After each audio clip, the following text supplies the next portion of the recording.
राधे दोस्तों, मैं प्रियंका सिंह स्वागत करती हूँ अपने चैनल पे। अपने सभी दोस्तों को दिल से धन्यवाद करती हूँ।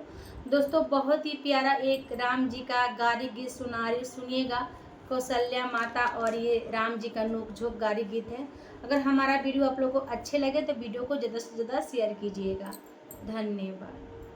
हंसी हंसी पूछली माता कौशल्या, हंसी हंसी पूछली माता कौशल्या, और कैसे रहे बेटा ससुरारी, हाँ सीताराम से बनी। अरे कैसे रहे बेटा ससुरारी, हाँ सीताराम से बनी। इतनी वचन सुनी राम मुस्काए हो, इतनी वचन सुनी राम मुस्काए हो।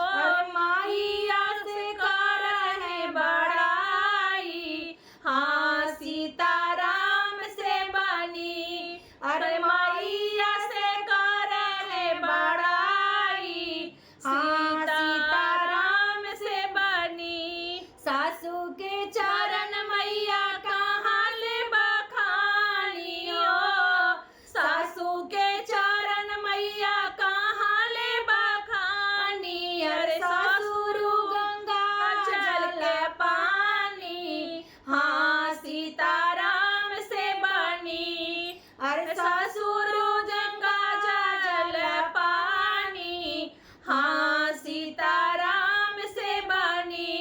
हंसी हंसी पूछली माता कौशल्या हो, हंसी हंसी पूछली माता कौशल्या हो। अरे कैसन रहे बेटा ससुरारी, हाँ सीताराम से बनी। अरे कैसन रहे बेटा ससुरारी, हाँ सीताराम से बनी। सरहद तो हमारी बेनिया डोलावे हो, सरहद तो हमारी बेनिया डोलावे हो। सारा बड़ी अभिमानी, हाँ सीताराम से बनी। और सारा बड़ी अभिमानी, हाँ सीताराम से बनी। अरे कैसन रहे बेटा ससुरारी, हाँ सीताराम से बनी। इतनी वचन सुनी माता कौशल्या हो, इतनी वचन सुनी माता कौशल्या। अरे माना ही मुस्कानी, हाँ सीताराम से बनी। अरे माना ही मुस्कानी, हाँ सीताराम से बनी। नव महीना बेटा कोखिया में पाले हो, नव महीना बेटा कोखिया में पाले हो। तब बहुनाए तनी बड़ाई, हाँ सीताराम से बनी। अरे तब बहुनाए तनी बड़ाई, हाँ सीताराम से बनी। एक ही राती गइल ससुरारी हो, एक ही राती गइल ससुरारी हो।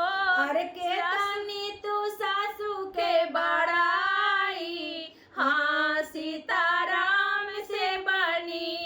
अरे कितनी कैला सासू के बड़ाई, हाँ सीताराम से बनी। हंसी हंसी पूछली माता कौशल्या हो, हंसी हंसी पूछली माता कौशल्या हो। अरे कैसन रहे बेटा ससुरारी, हाँ सीताराम से बनी। अरे कैसन रहे बेटा ससुरारी, हाँ सीताराम से बनी।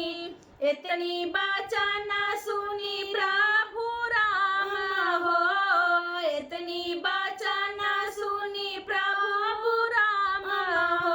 अरे मन ही मन सब पूछाए, हाँ सीताराम से बनी। अरे मन ही सब पूछाए, हाँ सीताराम से बनी।